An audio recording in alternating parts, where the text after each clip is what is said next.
Despite inflation rates remaining quite benign, the 10-year bond yield and the 30-year as well, in fact, are remaining remarkably uncooperative.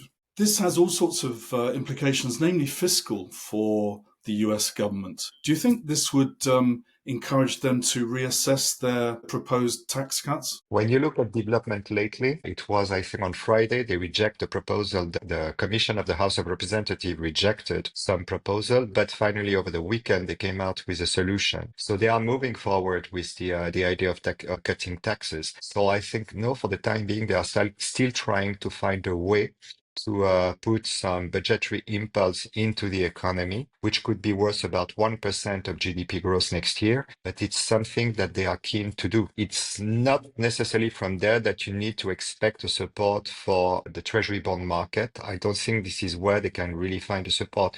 To move forward with some kind of tax cut, I think, is at the end of the day going to unsettle the market.